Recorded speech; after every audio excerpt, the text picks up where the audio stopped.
The Drum Candy Podcast is brought to you by Drum Factory Direct.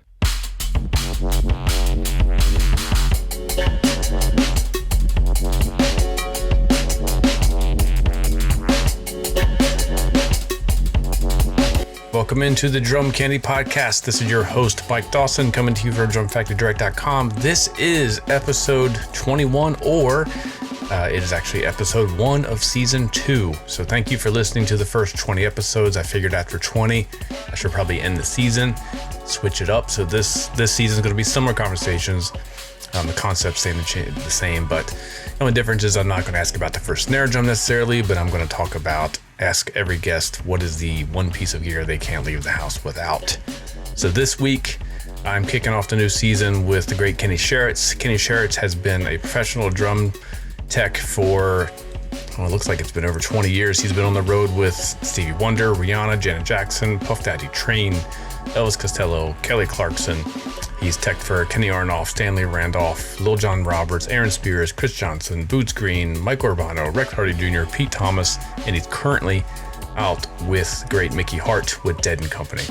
So as a hobbyist drum tech here in the studio, I had a lot of questions for Kenny. He doesn't hold back, so this is one to take notes, maybe listen back multiple times. Definitely go to his YouTube channel and check out some of the free videos he's put up. A lot of great stuff on tuning and mic placement and all of that. Also go to Sharretts.com if you want to book a lesson with him, and he has some downloadable or streamable lesson packs packed full of information. So let's just get right into it. Kenny Sharretts. Let's get drum nerdy. All right. I'm really excited to talk to you because I have so many questions to ask. As a professional drum tech, I feel like you are doing all day, every day, the things that I do in my spare time here in the studio. So I want to dig right into it. The first thing is preparing for a tour as a professional drum tech seems I don't comprehend. Like when in the process, a band books a tour, you get the gig on the crew. How do you get involved from there? What's the preparation? Like, what do I do to prepare for the gig, man? Well, yeah. Do you get in like a rehearsal with the band? I mean, how do you even get to that point when you know what's expected of you? Well, I mean, in reality, the hard part about the gig, and this is why it's so hard on your first gig, is they expect you to know what's expected of you. There's nobody there to tell you what to do. And if they do, it's because they like you. They're like, dude, don't do that. Do this. And you're like, oh, okay, cool. That's funny. The reality is you have to think about it from a common sense point of view. Like every time you've had something go wrong at a gig as a drummer, don't you wish your tech had the solution right there in the box? Good. Bring that. Mm-hmm. Bring that, bring this, bring that. All the things that you think might be the way to either maintain the kit or save the day. I've been on a lot of tours where they're like, man, if only we had XLR to MIDI ends. I'm like, I got 5 sets. Mm-hmm. What? And these are video guys. I'm like, there you go, guys. You know, you're saving the day. Having like if you have a big work box, having like a truss rod adjuster for several different kinds of guitars in your box. It's a win. You make friends. But in general, you want to bring all the things you like know you need. And so when you get there, you can figure out what the gig is. Because a lot of times you don't know what the gig is. You walk in, you don't know the drummer, you don't know the crew, you don't know the band, and you're expected to kick ass from moment go. And so you just have to take pictures. I think that's the best way to start this off, is if people send you pictures of the rig, you got to start setting your mind to setting that rig up just like that. Now, how you like it, how that is. Because our instinct is to go, well, I would sit here like that. No. How would this drummer sit there? How low is their seat? How high is their seat? So when you walk in, you have the time to nail the setup. If you nail the setup, the doors open, and also they tell you what's up. Because the reality is you'll figure out the gig when you get there. You'll figure out if it has triggers or no triggers. But you should have they're going to tell you ahead of time kind of what you're in for, but you really don't know until you're in the mix of it, you know? And that's what happens. You get called out to rehearsal, and you do rehearsals to prepare for the tour. You build the rig, you stock the rig, you order the stuff you need for the tour from the companies that they have relationships with, or help them get relationships with the companies to get the stuff they want, use, and need. And that way you can help watch the budget of your production manager and your band, and it helps promote things for the company, but keeps the companies in business. Everybody wins. And that's kind of what happens when you get brought into a tour from the beginning. However, a lot of times you just get flown in, bro. Somebody got sick. Somebody's tech had wife had a baby. A tech's wife had a baby, or they blew it, or they got too drunk, or something like that. All of a sudden, you're like, "Wow, I'm on a plane going to do a gig I don't know. Oh, it's show day." Yeah. And that's when your instincts got to kick in. You got to start thinking about being the case and being the drummer. Once you get past it's about you, because it ain't about you, you're gonna be all right. Yeah, I dig that. So you're currently working with Mickey Hart, right, for a Dead and Company tour? Absolutely, dude. It's such a blessing. What is the most peculiar thing about his setup that you had to get right? The most peculiar thing I think about his setup is that, dude, I don't care. That dude may be a little bit older, but bro, he knows if it's within a 16th of an inch off. I'll sit down and go, "That's not right." I'm like, "What?" So he forced me to really be meticulous in my setup, which means I got to be meticulous in my setup and tear down. The Dead and Company are pros. They're wonderful people and are amazing people to tour with. They're all really good at their gigs. And so you're stepping into big shoes if you're filling somebody's place, especially when, Mickey's lifelong tech ramrod was like the original badass roadie. Just get out there, get her done. I've got a welding iron, wow, you just built that out of thin air. But that I think brings me to the point of the most challenging thing about Mickey is that he has a brilliant mind and he'll think of things. And then he'll kind of look at you like, "Well, why didn't you think of this yesterday in preparation of me thinking of this today?" That's Mickey's mind, and not in a mean way. He wants someone who is proactively reactive, who sees what he needs and prepares the place in accordance so his mind can flow free. Because then, dude, amazing things happen. That's the thing. Like when he plays with Ramu, which is the electronic part of the wall of drums. With Mickey, you want to prepare the environment to where his mind is just at peace. And he's doing his thing. Once he feels that way, when he walks up to Ramu, there's some random programming in Ableton where the melodies are there, and they come out the way you play them when you play them. And that creates these magical motifs out of thin air that then Mickey and Billy and sometimes O'Teal, craft into these amazing, amazing drum and percussion experiences for the audience that the video gets to integrate in. Audio's all mixing with it, making it bigger, huge, and it's an epic moment, And so for me, I think the biggest challenge is being meticulous about all my setup. So his environment is what he needs it to be, being on top of him, like watching him, like knowing what he needs. When the gig tour first started, it was really hot outside. We were doing our first outdoor gig in New York, and he looks at me and goes, "Ugh." And I'm like, "He wants sweatpants." I grabbed up and had sweatpants. He didn't even look at me, see me grab sweatpants. He just put his arm behind me as if he knew that his mental bullet went straight into my brain and told me what to do. That's surreal. If you could do that for Mickey, you're doing the hardest part of the gig. After that, it's just meticulous setup. Was there any tuning concepts that he likes that were unusual for you, or anything abnormal? No, man. I mean, that's the thing. We had the blessing of going to a place called Motherland in LA. Like he told me when we started rehearsals and I was auditioned for the gig, he goes, "Take me to some cool LA drum shops, Kenny." Well, the reality is there's only a few left.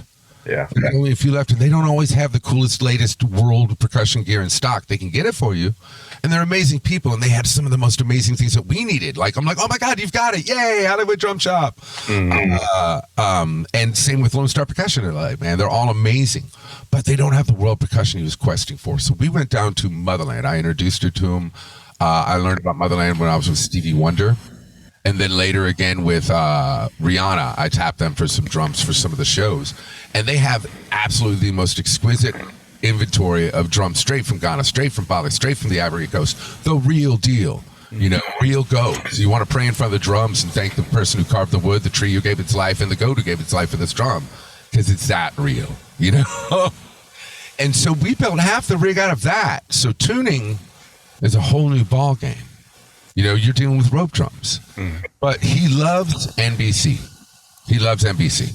So I have the 3 big drums in the back tuned to NBC and his toms. Were to NBC, but then it worked out better when I went with 3 blind mice. No kidding. All right, then. Elementary school music paying off. I'm telling you, man, that's the reality of tuning toms and tuning drums is you want to create a melodic experience for the listener as well as the player, and let them take it from there. I have octobonds or D-drum decabonds up on the top of the rig, and they're both tuned in 2 different scales. A major triad with a minor 7th on top, and a major triad with a major 7th on top. And it's what makes the drums pop, and it creates these melodies out of thin air. And when they do it with the electronic pads and the big drum in context, you get these amazing melodies out of just a normal B major scale. Nice. It's a B major scale with an extra 7th. It's it, you know. Did you study timpani or classical percussion or anything? Absolutely. So you got your relative pitch happening early on. Without a doubt, it's probably one of the biggest and most important tools a drummer can have, because it allows you to tune in context to the music you're playing, figure out your places without anyone mocking you, and it also allows you to move swiftly in the studio to understand what the song needs, to give the producer, the artist, what they need, so you look like a superstar, and they're like, wow, that guy did it, or that girl knocked it out. Call them back, you know? Yeah. And, but yeah, timpani definitely helped with that, playing mallets, playing piano. I'm a songwriter, and I always sang backup in my bands, and so it's part of what I do. Ear training in college when I went to school, fundamental. Because now I can hear something, sing it, and create an interval out of thin air, and I don't need a pitch bite. I don't need a piano app. I don't need nothing. Just, do you like the top head the way it is? Okay, I'm going to put the bottom head here. What about that? Oh, a little tighter? There you go. What about that? And it's all, whole steps, major thirds, minor thirds, and perfect fourths, palms. And if you can handle those intervals, those first 5 intervals, do, re, mi, fa, so, you will win. And again, elementary school. It's Sound of Music, dude. Watch Sound of Music. It's all there. What is a typical day on this tour or any full production tour for you? On a typical tour, man, it really depends on the flow of the tour. Like with Dead, they have a little bit more pace to it. They'll do a couple in a row, and then they'll do a day off, and then they'll want a day off. So it's a little bit different on this tour, but in general, man, a typical day starts on the bus. You wake up, you're backline, so you're coming in a little bit later, so you can get up, chill out, have a cup of coffee, get your focus, get the lay of the land. And sometimes they need you to come dump stuff early, so you just get in there and get it with the team and knock it out for them and get your stuff out of the way. And then you're reminded for the rest of the day, what's my job? Get out of the way. Even though I'm taking care of the band's instruments, even though I'm right there with the artist, don't matter. To video lighting, especially the carps who come in early, get maybe an hour and a half nap on a noisy, hot, not perfectly air-conditioned bus, and then they got to get up and do another 8-hour shift. Come on, man. Get out of their way. That's been the biggest challenge for the day because they have so much stuff. Everyone's got so much stuff. But, man, once you get that going, then it's time to dump the truck. When it's time to dump the truck, you want to be there ahead of time. You want to make sure that if you can get anything done ahead of time, do it.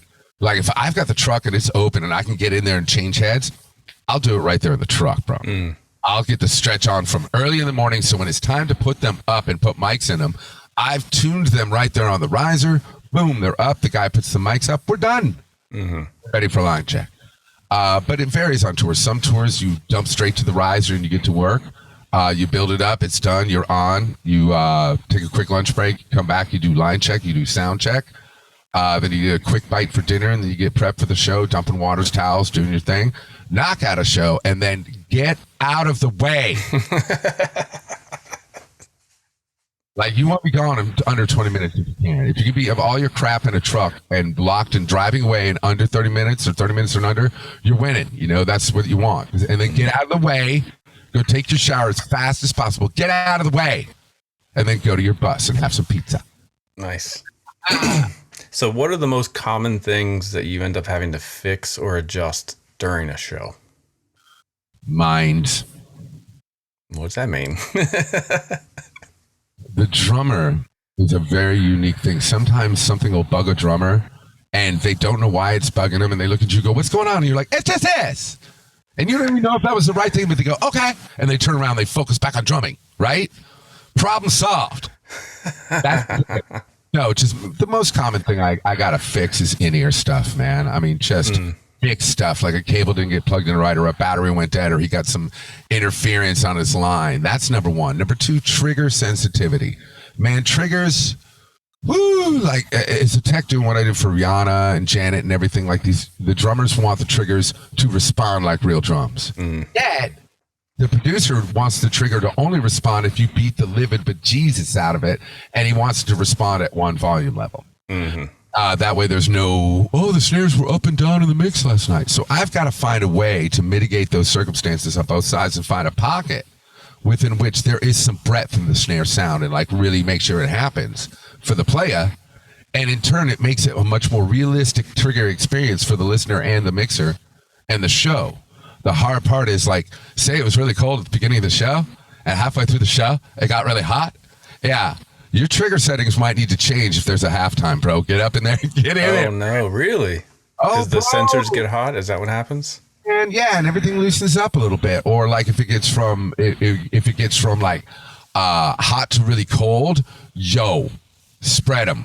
Spread them a little bit. Give it a little bit more tail, because otherwise it'll react all bitter and play all bitter and skitter. And I've seen it happen on shows, and I'm like, this is cruel. When you're up there programming under your drummer's armpit because somebody opened the back door to the venue, and you're like, no. Oh, wow. That is terrible. In general, those are the two things I find most common that I got to take care of. Things like my water bottle fell over. And other than that, man, if you did your job right, there ain't much you're fixing during the show. Simple things come undone. Sometimes they do. I tighten everything. Still, heat and cold changes might make metal react in a way where they're whacking on a crash, come undone. What your job is to see it before it happens. What was it? Strangely enough, bass drum pedals, they break more often than you would think. I'm at Live 8 with Caesar Griffin and Joss Stone, 2008. There's only like 1.6 billion people watching it. Small little shindig. And he's playing, and this chill went up my spine because his last beat, he was doing big.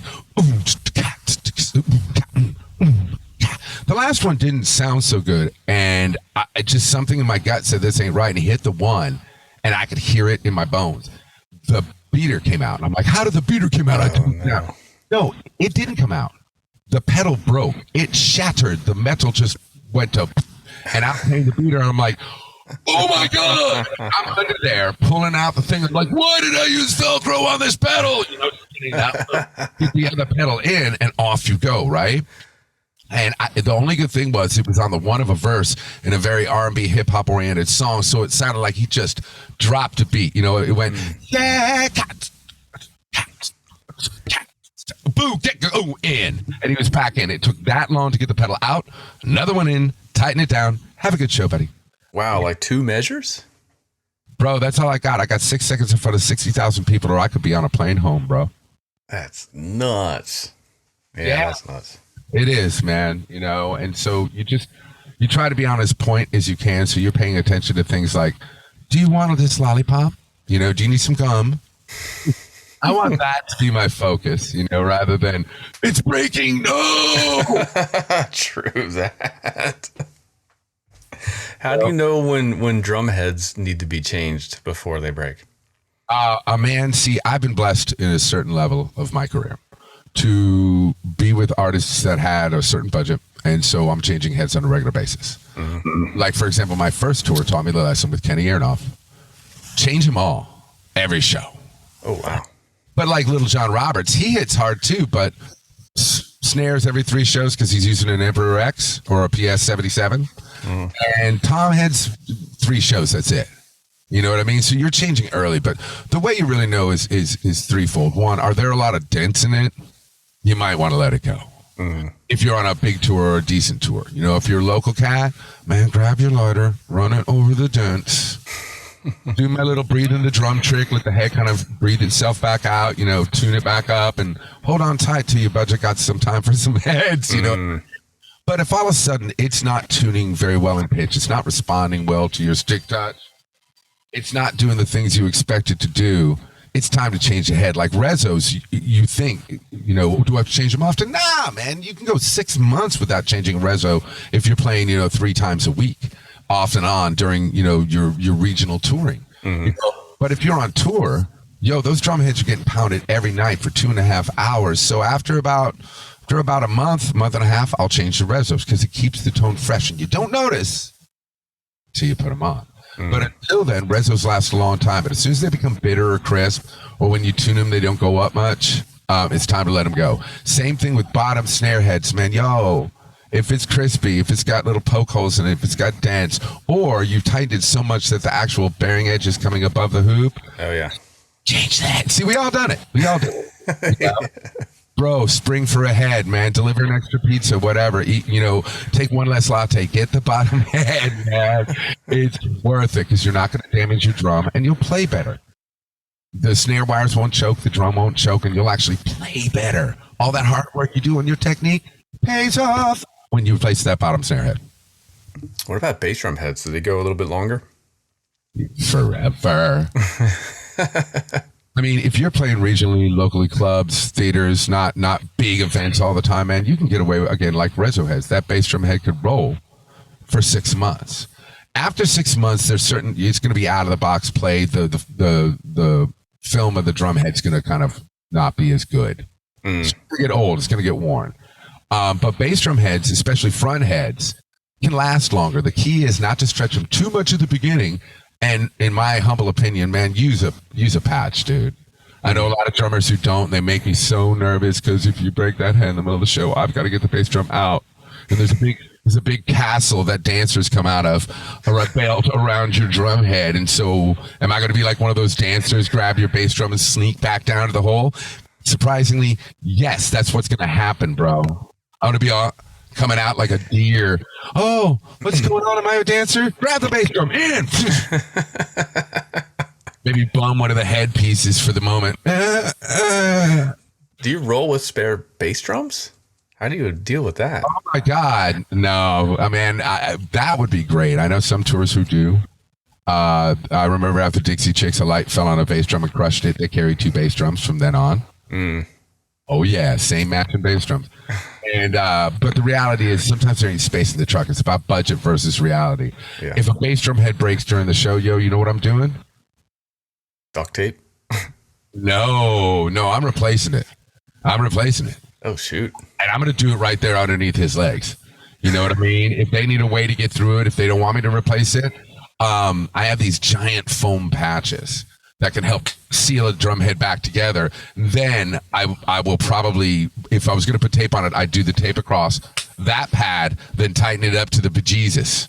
And y'all deal with it. I dealt with it. You deal with it. As long as we got a surface where the pedal doesn't stick to the drum, you're winning. And the patches I use, which are just like really gigantor, like either those gigantor Danmar patches, the ones that are like, or the aquarium ones are like, I'm a mega kick. Might as well be a silver dot, bro. That'll save you through the song or possibly through the set or at least to the end of the show. Trust me, if it was on one of my big shows, dude, I'm changing that bass drum head. Sometimes right there underneath the drummer. Up close and personal. Yeah, I wrecked my bike really badly when I was 6. You want to talk about that? No, thanks for bringing it up, man. Oh, man. Okay, let's talk about drum tuning for a bit. Certainly, my friend. Do you have philosophically different approaches for studio versus live? Or is it general concept? Absolutely. So what are the main differences? In the studio, don't be afraid of muffling, bro. Don't. Go for tone over and feel for you, the drummer, to play, and tone for the drum in the studio and how it's reacting with the song over anything else. If you used to be a dude who plays your toms real high and you like them tuned real tight, and then you get in this studio and they sound like bongos, drop those bottom heads and use one of inverted tuning ideas where you like mine. Maybe it's just an idea, but it's a concept I have defined in my YouTube videos that helps you understand that in the back in the day, a lot of the big band drummers wanted that rebound, so the top head was tight. Then they tune that bottom head real low, like a third or a fourth below it, or sometimes even more, to get the ooh. Ah, good trick. Yeah, so if you're a guy who doesn't want, or a girl who wants the rebound, got to have it in the studio, but your drums sound like timbales, take that bottom head down and use that to your advantage. And also the engineer will be like, word, that's cool, man. Can you come back for another session? Same thing when you want big open, if you want big open, Bright Adams toms, like you're doing a ballad, yo. You know what I'm saying? You want that big, deep tuned major third, especially if you have a 12 and a 14. Go for that deep major third, man. It's gonna sound like a cannon, or even a minor third for the bend, but I like the major third better.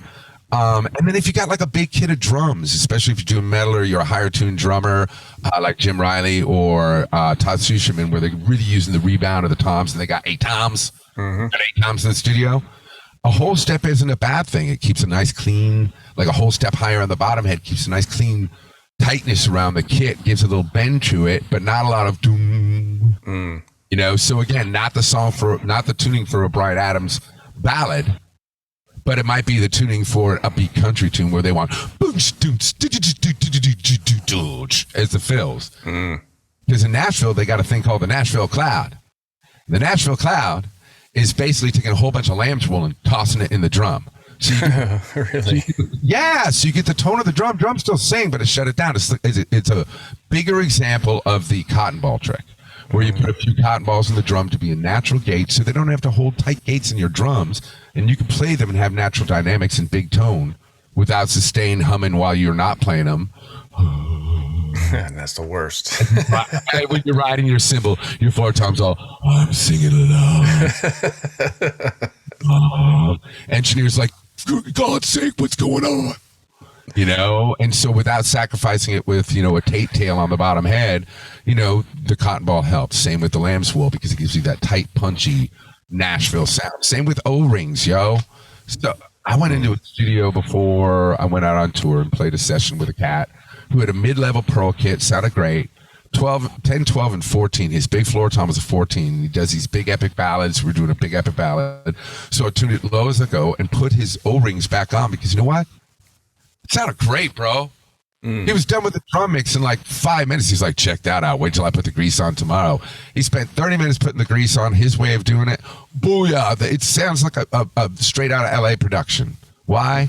He said, he didn't cry, and there's O-rings on my tongue. Play, bro. Just play. Play.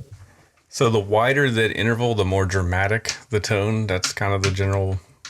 More, it's the way you shape the sustain. Like if you tune both even, yo, that drum is going to ring, ring, ring, sing a ding, ding. But something about when you get to a whole step away, if you get to a half step, it gives you that, whoa, whoa, whoa, whoa, whoa, whoa, why did you tune me to a half step sound? Yeah. Then you get to the whole step and it has a certain bite and shutdown. But the sustain, it's variable. It's not as rich in tone. Then you go to the minor third, which has a certain jazzy blend to it, babe. You know, definitely for the lounge gigs, definitely for a 10 and 14 cocktail kit. Come on, minor third all day long. Especially if you flip it upside down. Jazz drummers that I've tuned for flip. They're like, oh my God, that's the Al Jackson sound I wanted all my life. And I'm like, there you go, bro. Spuddy Rich in a bucket right there. You know, and then you get to the major third. And either which way, upside down or right side up, or the bottom head's tighter or lower, man, you get a rich, thick tone that doesn't sustain too much. It ain't too in your face. The attack is pillowy and a bit more warm. If you need more attack, do the lower bottom head. If you want more pillow warmth, especially on ballad toms, go with the bottom head tighter, major third, and that top head tuned lower. I talked about that in my most recent video that I released at KennySharretts.com called How to Tune Small Toms to Sound Like Big Toms. 10, 12, 14, 16, all tuned at the lowest range. And then I showed you both a perfect fourth and a major third, how to get it step by step, like get those tones, and you can clearly hear the difference. The major third was nice and warm, and for small toms, they sure sounded like they were ready to go to the canyon. Man, canyon, doo, doo, doo, doo. But then when you got to the major or the perfect fourth, you could hear the bite and attack in those drums. And that's where, like, I like the perfect fourth in the studio, but tuned low, tuned high. It's probably going to be too aggressive for most engineers. Okay. You know, but again, try it. The worst thing you do is drop your bottom head a half step. Right. I mean, a set of microturns. But in the studio, like I said, snare tuning's the other thing, man. And bass drum tuning's low as you can go until you can stand it and find that tone area where you get the depth out of the snare drum and it ain't all crackety crack, or just go high, get the crack, and put something in there with EQ that gives you body, you know? Oh, really? So you're not a big fan of the mid tuning for snares? Oh, I love the mid tuning for snares, and if the bottom donk is what you want, that's what you get. But I'm telling you, most engineers find that either super low or super high tuning is the way to go. Now, me personally, like if you're going for the swamp, I'm just trying to think of like super fat snare tones. Man, you want it down in that range. You want it low and fat because it's got spread. 80s canon sounds like the gated snare sound. Big country ballads. Again, Bryan Adams. All the way, it's like a gong snare drum in a cannon. That's why they had the ballad snares, like with DW has the ballad snare with floor tom legs on it, and the stoms from A&F. Man, it's like big cannon snare drum. But then you get into if you're trying to get an Eric Kretz or a John Bonham sound in the studio, man, somewhere in the middle, like medium to medium high tunings, you want that B flat to C on your top head and then adjust your bottom head in accordance. You start finding the pop and that donk. But not everybody wants the donk. Some people want the crack like a Dave Matthews snare, like a Carter Beauford snare, in which case, tighten up, and find your spaces, And again, a lot of times the drum will sound great in a studio and sound terrible live, or sound great live and sound terrible in the studio. And a lot of the reasons is because you didn't tune it for the room, or for the song. So that super high snare sound, you mentioned it, you get the body through EQ. That was going to be one of my questions. Like, how do you get a really high, cracky snare and not have it sound like a tin can, Man, there's a couple of different ways. One, perfect fifths or perfect fourths. Like, there's a thing I like to call diminishing returns on a bottom head, and I think you might have experienced this. I think we as drummers all experience this, where when you tune a bottom head too tight, it chokes up, man. It just chokes up. And so I've had one of the things I've done fixing people's snare drums the most was just tuning it down a set of 90-degree turns, and guess what? It's still the same note it was after some 90-degree turns. So I turn it down another set of 90-degree turns, and it's still the same pitch. You see the pain in my face. Yeah. Now, by the time I get to that pitch, it's usually right on the edge of the next pitch, like just sharp, or just flat of the pitch we were at. So I nudge it back up and go, okay, there you are. And they're like, hey, that's got a little juice in it. I'm like, yep, it's still got a little juice. Then I flip the drum over and tune the top head a perfect fourth, like what would be the root of the perfect fourth or fifth with that bottom head.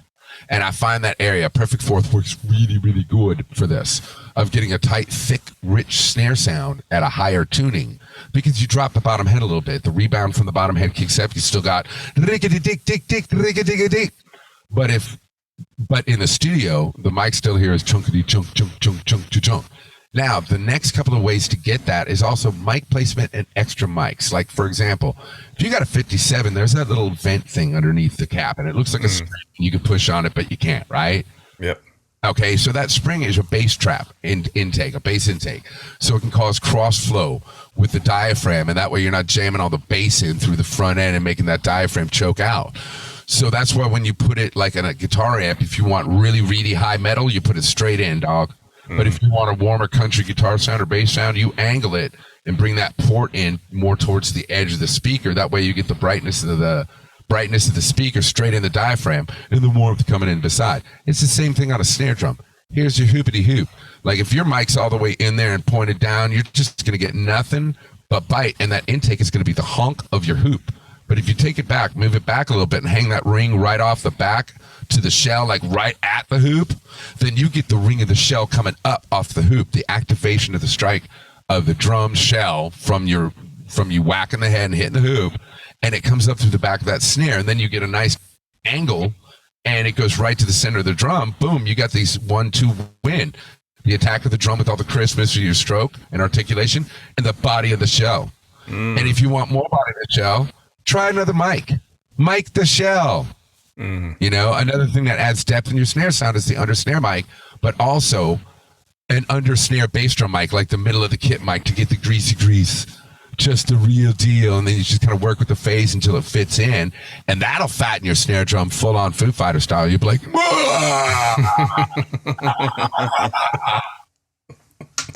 dig it, man.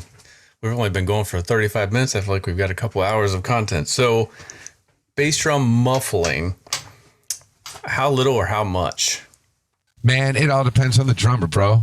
Yeah. It really does. I mean, I'll be honest, man. I've seen some of the best bass drum sounds come out of a bass drum with no front head, 3 pillows jammed in it, and a 112 slightly angled, And you're like, really? That's it? They're like, yeah, man, check it out. And you're like, wow, that is the best Tejano country bass drum sound I've ever heard. Win, right? Win.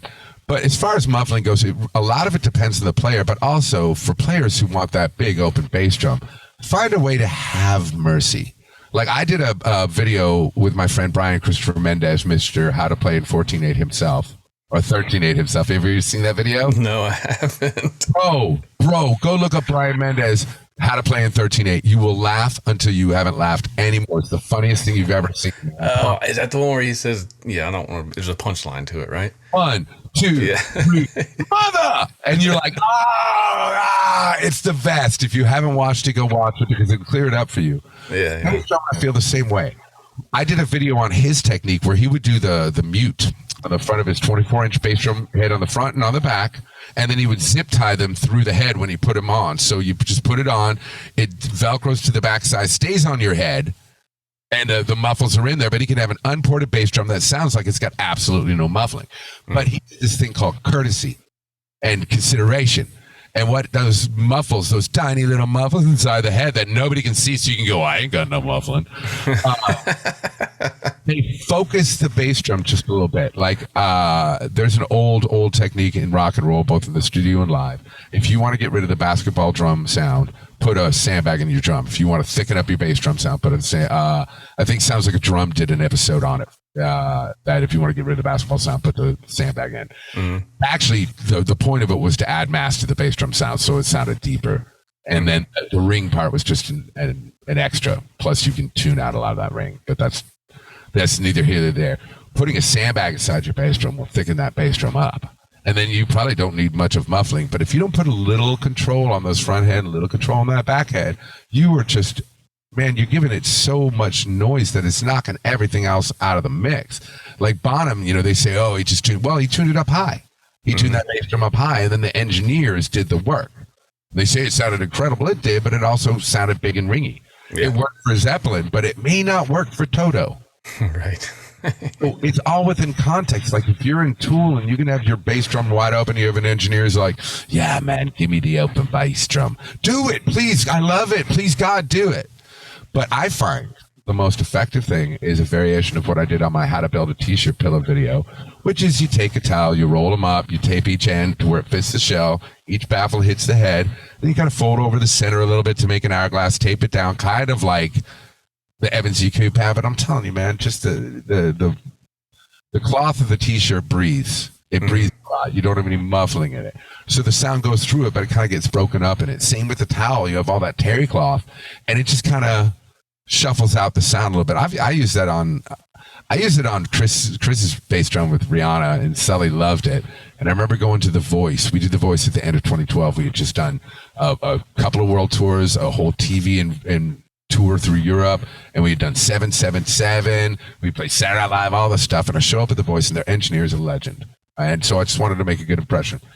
And he comes up and he sees that the hole's in the middle, just off center of the middle, and it's very big, like 10 inches.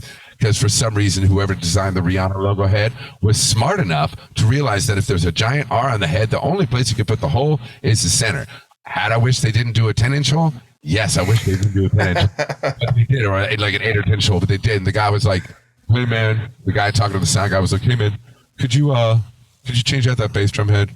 He knows it's going to sound terrible. I'm like, is he Rihanna? Then no, I can't. The logo head, bro. Why don't you just listen to it first? He really wants you to change it. And I said, no, please, I've been all around the world, bro. Just Saturday Night Live. Please, just listen. And so I kicked the kick drum, and I tuned it right, and I had it tuned, and I had that muffling towel in there, nothing else, and it was epic. It was a little 22, and the guy was like, oh, wow, okay, snare one. Then I hit snare one, and he goes, really, for real? And he goes, okay, tom one. I hit tom one. He goes, really, for real? Okay. And then he goes to me and goes, hey, man, the engineer wanted to apologize. Could you give him a few minutes to clear the deck? He hasn't had a real drum set here in a long time.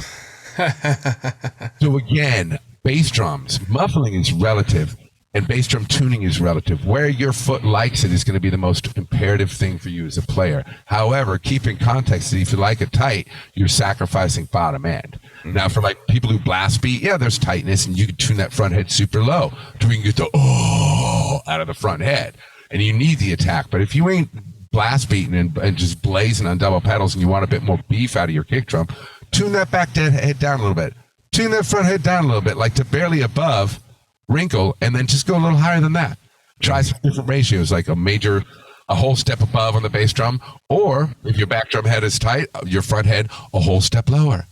Find ways that make the bass drum explode and boom, yet still react and control the way you need to. Because if you got it that big, bro, you're going to want some muffling. Mm-hmm. You're going to want some muffling. How you control that in a big old PA? Oh, it's feeding back, is it? Your bass drum with no muffling is feeding back, so they had to turn it down so it's barely in the PA. Okay, cool. Have a good show. You know, and that's what I mean. Like, it's just the truth of what's going to happen on the other side of the boards. Drummers don't always know that. It's just what happens. Yeah. You know? What is your thoughts on sympathetic snare buzz? That seems to be the biggest mistake I notice is over tightening snare wires. Bro, okay, so like, just the same way you could choke out a bottom head by tuning it too tight, you could choke out your snare drum by tuning it your snare wires by tuning it too tight. Now that being said, like Lil John Roberts always rode the cusp of choke. Mm. That's where the beat is for me. And it was because he could do all the Janet samples and do ghost strokes in between the two, and the resonance of the drum did not fire, so he could keep his trigger settings as loose as humanly possible. Mm-hmm. And it gave it that hip hop tight trap snare sound, right? But the reality is, if you could take it just under choke, you are opening up the sound of the drum, just like unchoking your bottom head will open up the sound of the drum. The looser your snare wires, the louder your snare drum sound. Now, that being said, you get super low, you're going to need some muffling, but you let that spread go, you've got a Motown snare. You got the Superstition snare from Steve. Mm. So just below choking, that's starting point, or where do you normally set it? Man, it depends. I mean, if it's live, you and I both know you got to control that buzz, and you don't want the buzz in your toms. Yeah. So you want to make sure it's balanced. You want to make sure it's pretty level, but level isn't always a perfect example of a balanced snare wire set. Having the wires not like this, like here's your plates, here's your shell. You want them like this, not like this. Mm-hmm. Not like this, definitely not like this. Like this, when they are engaged. And that tends to let the snare wires settle evenly. Once that happens, it's really a matter of where you are and what you're doing. Like, some people love a little bit of rattle. Some people want that little bit of 2 or 3 turns just below choke, where the snares are activating a little. You get a little juice out of the toms. But if they're leveled, they won't overbuzz. Now, me personally, if you want to control it and still have sensitivity, just like get it to choke, and right when you feel it choke, just back it down a little turn, nudge it back up so it's going in the strainer, so the tension's going in, so it doesn't back out while you play, and booyah. Play that for a while, because inevitably it's going to shake out a little bit after the first song, and that little juice you want is right there. But I listened to the rough drums of, I want to say it was either Lovely Rita or Sgt. Pepper's, and it was like the snare rattle. And then you realize when they put a little reverb on it and a gate and tightened it up, it became that big fat snare. Before Phil Collins discovered how to make the snare by, doing the speaker trick thing and gating and compressing the snare. And so it was really, having that rattle there for some people is important. For country, it could be very important. It gives you the spread of the snare drum, and the engineer can put the effects on it and the control on it. They take that sound and create something out of it, Man, crazy. All right, I've got 8 drums here. I'm just going to pick one. If I want to say, what would you do? What would you put on this drum, and how would you tune it? Here we go. Oh, quizzes. Seamless aluminum, chrome over. I got to look away because my monitor's all right, we've got a 10 lug chrome over aluminum, seamless shell, superphonic style. Bro, I just had a lesson with a guy on his 8-inch Galaxy aluminum shell. That drum, just not the 8-inch, the 6.5-inch version. I have that drum. Yeah. I have that. That drum sounds good at every tuning, but I'm going to tell you, in the studio especially, there's 2 tunings that drum belongs at. It belongs at a lower tuning, like an A to a D or an A to a C, or possibly even a G to a D. And it has this beautiful fat spread at that low tuning. You're going to need an O-ring. Or like a couple of tape tins to control the rattle of the snares. You want that just below choke on that spot where you got the breadth of the snare, but the bottom head's a little looser now, so the snares need to be crisp to react properly. The top head's super juice, and all of a sudden you're like, more than I, you and me, just that big fat swap of a disco snare drum. Now you can take it up to the B flat, which I love, which is like the B flat to B top head is like a bottom like tuning, and I'd put a perfect fifth on one. I'd take that like a B flat to an F or a B to a F sharp, and get that kind of donk, that Eric Kretz kind of thing on it. And on the top of it, you have a range around C sharp to F sharp, C sharp to G sharp, where you could just get ridiculous crack, or you could take it up to a D sharp, G sharp, and just scare the neighbors, like just get the gunshot, and still have tone out of the drum. Now, these are two things I want to tell you. First of all, with the bottom head, which I recommend a medium ambassador snare weight, or 300 from Evans, or Aquarian's medium 300 mil head. Don't go past a G sharp. Don't go past a G. Diminishing returns on a 14-inch drum. Just diminishing returns. It'll take you 4 sets of 90-degree turns to get to a G to an A or an A sharp, and then the drum will just sound like you hate it. Like it knows you hate it. Number 2, man, you cannot lose with, if you want a big open spread sound or a nice just crisp reactive drum in the mid to high tunings, a coated ambassador style, a G1, can't lose. But my favorite on there, and an Emperor, you can't lose, but really my favorite is a controlled sound or a controlled sound X or the Power Center reverse dot. It controls the ring of the aluminum. Okay. The aluminum sings. You know the honk I'm talking. You know what honk I'm talking about. Oh yeah. Yep. All right. Well, I got another one. Let's do this one. 6.5 by 14, solid aluminum with 40. It looks like pretty sharp bearing edges. It's a Craviotto. Now a Craviotto solid aluminum? No, solid maple. Oh, okay. You said aluminum. I'm like, oh my God. That was maple. Now, the beautiful part about that drum is that can sound great at any tuning. That's because it's wood. It's not so, like in your face. I would tune that bottom head tight, but not too tight again around an F sharp or a G. And then I would explore the range, because at a low medium tuning, like around an A, that drum's going to have a nice big thick spread, especially with the moon gel on it, like giving you that tight country snare, or again, that Motown snare. You start getting in the mid to the B flat to the C range, woo, that drum is going to come alive, dog. That's the one that I'd say you put that medium tension tuning on, and you could be like, oh, that's the one. That's the one. Because the wood helps contain the donk, and so you get this chunky, thick, along with your donk and your crack. It's that fine line, and that's why that B flat to C. With your donk and your crack. All right, let's do one more. One more drum. By the way, I put in a controlled sound X, or possibly even an ST or an HD dry or a Genera dry. If you're a single plier, I put a Genera dry on that drum all day long for open snare sounds or crisp reactive jazz work. Yeah, because again, man, you just give it the light haircut, and that drum will need no muffling. So for a jazzer, you put that a B flat to a C. It's right at the edge of tight. You put a perfect fourth on the bottom at the E or the F, and man, you're gonna have a drum that reacts and gives you some spangalang, and you can still have sensitive snares, and you ain't gonna have to have a moon gel on it. It's just the truth. Come on. All right, last one. This isn't a Black Beauty, but it's a Black Beauty style. 6.5, black nickel over brass. Black nickel over brass. Okay, so. Again, session with this cat. I'm saying these tuning ranges because these are kind of the ranges within which a snare drum, a 14-inch snare drum, sound good. Anything outside of this range, you're starting to get into ranges where, like, oh, I got the special effect out of my snare. But for functionality where the head stays on or you ain't choking it to death. Tony Adams once told me the perfect tone for a Black Beauty was a G. Now, there's 2 ways to look at the G, okay? And he kind of made this point to me, and he was one of my icons and masters of lessons that I learned from. God bless Tony Adams. He's just a genius. Love that dude. Is G on the top head and a perfect fourth? Well, you've got a G to C. So that bottom head is going to be tuned to C. It's getting soupy. It's soup. That's like gusto soup. But you put that under a microphone in the studio, and every country producer is going to love you, unless you want the rifle crack.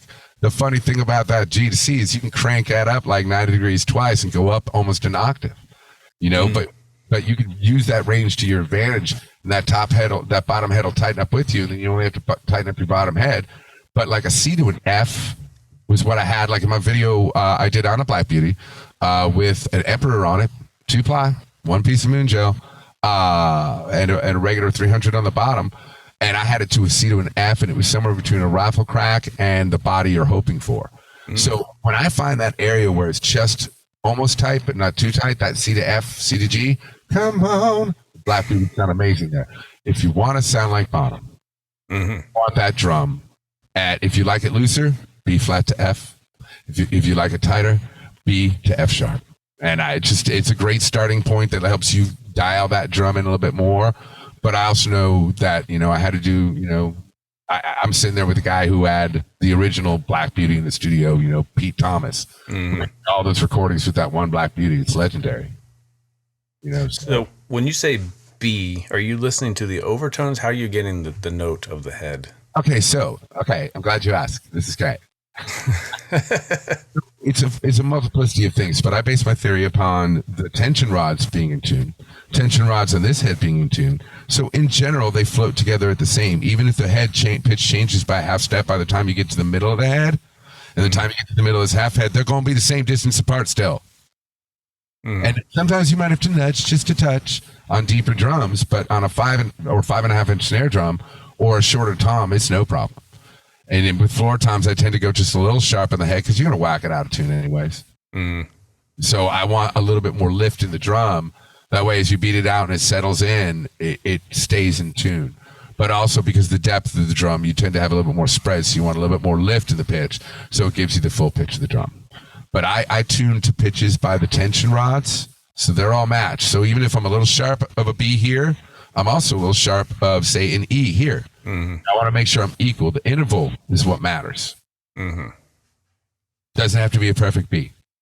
And that's where I come up with my harmonic, bass. And the reality is I just go with the range of tunings that's sensible for each drum to where it still sounds good, and what my drummer likes. What do you like? What is your favorite snare tuning? Oh man, I was just thinking about that the other day, but I'll tell you, like right at that B flat to C is going to be my favorite because I did a Zep Tribute band for the longest time. It's got enough rebound, but not too much rebound. And when I first got my Dynasonic 6.5 inch, I tuned it around a B to a B flat, and I actually think I had it to a perfect fourth, B to E. And every place I played, the engineer would come up and go, "Bro, what is that snare drum?" And I say it's a Dynasonic. They say it's the best snare drum I've ever heard in my life. And I had a control sound or a reverse center or power center reverse dot, a 300 on the bottom. So it was just that range of tunings tends to be where I like, but it really depends on the song and the drum. I love wailing on my 5 Dynasonic when it's super tight, but when it's super low, woo! Especially if you're Spangalangan and you want to keep it swampy. You want just a little juice in your goose. Come on, man. That's where the magic is,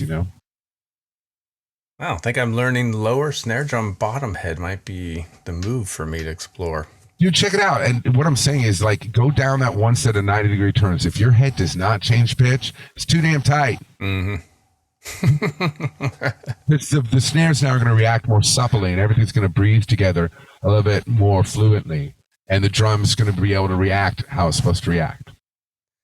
Man, it's been a masterclass. Last question. So this is way too kind, man. First episode of season 2 of the Drum Candy Podcast. So last season, I asked everyone one question: what was your first snare drum? We're at season 2. I'm changing it up. What is one piece of gear you will not leave without? You do not leave the house without. At this point in time, it's my Dynasonic snares, man. It used to be my Black Beauty, but once I got the Dyna and the warmth of the wood and the theaters, clubs, and rodeos and outdoor festivals I'm playing, man, it just wins every time. I think, in a sense, that would be it. But it's hard to say. In each department, there's a piece you can't leave. Like these, my Ultimate Ears, man. I mean, these days and age, everything is made better by these, whether they have monitors or not. Because if they don't have monitors, I go into my click track, And I don't hear how bad that snare sounds. I don't hear how bad the house gear sounds. All I hear is a click and some bass rolling. I'm like, we sound great. We sound great. You know? I dig it, man. Well, thank you so much. So if anyone wants to take a lesson with you, are you still offering those via Zoom? And dude, when I'm home, it's full board. The schedule will be up at kennysharretts.com. When I'm on tour, I post my days that I'll be off so we can find sensible times, usually afternoon, because I want to make sure the bus is there in time.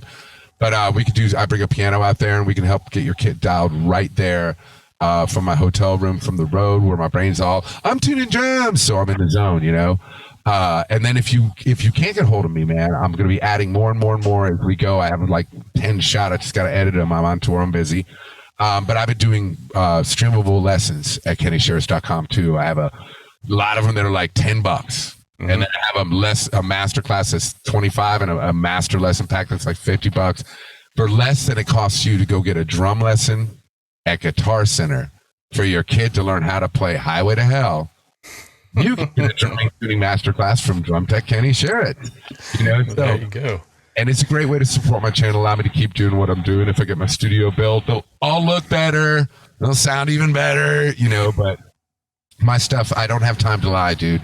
If it's wrong every day in a row, I go home. I get fired, man. Yeah, yeah. And I want to have lunch. Yeah. I want to have lunch. So I just got to get it done, you know. And remember that, you know, it ain't always about you. As a player, it's about you. If you're a tech or anything else, none of it's about you. Mm-hmm. And within the context of your own playing as a player, remember that everything you love is important, but there are a couple of things that might not be about you. And so when you could do things to help enhance that does a thing called bolster your career and get you further. You know, all of a sudden you're making friends with people and finding ways to learn more how to make your craft better rather than worrying about the fact that there's no muffling in your bass drum.